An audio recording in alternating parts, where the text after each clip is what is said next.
வணக்கம். இன்றைக்கி நம்ம பார்க்க போகிறது சூரியமேடு. சூரியமேடு ஒரு மனிதனுக்கு நீச்சம் அடைஞ்சுன்னா அவர்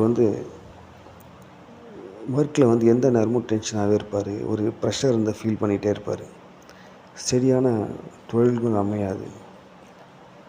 சப்போஸ் இதே சூரியமேடு நல்லா அமைஞ்சிருக்கு அப்படின்னா இவங்க பிஸ்னஸ்லேயும் சரி வேலையிலையும் சரி மிக சிறந்து வழங்கக்கூடிய ஒரு நபராக இருப்பாங்க.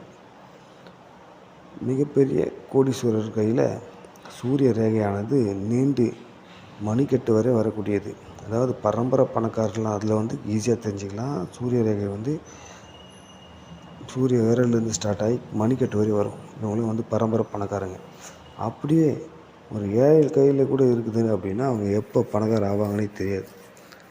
அதே திருமண ரேகை என்பது சூரிய விரல் வரை சூரிய மேடு வரை வந்துச்சுன்னா அந்த வரக்கூடிய பெண் ஒரு பணக்கார வீட்டு பெண்ணாகவும், இல்லை வரக்கூடிய கணவர் ஒரு மிகப்பெரிய செல்வந்தரான வீட்டிலேருந்து வரக்கூடிய ஆணாகவும் இருப்பாங்க. அதுபோல் சூரியமேட்டுக்கு பல ப்ளஸ் விஷயங்கள் இருக்குது.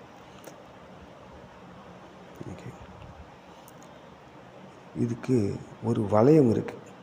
அதாவது சூரிய மேடுலேருந்து சனி மேடு வரை ஒரு வளையமானது ஃபார்ம் ஆச்சு அப்படின்னா அது கிட்டத்தட்ட ஒரு லவ் சிம்பிள் அப்படின்னு சொல்லலாம்.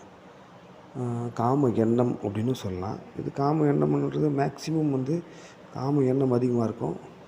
ஆனால் இது பாதியாக இருந்தால், இது முழுமை அடைஞ்சிருந்தால் இது ஒரு நல்ல சிம்டம்ஸாக இருக்கும். கண்டிப்பாக லவ் மேரேஜ்ன்றது இருக்கும். உடஞ்சிருந்தால் லவ் மேரேஜ்ன்றது நடக்காது. நன்றி.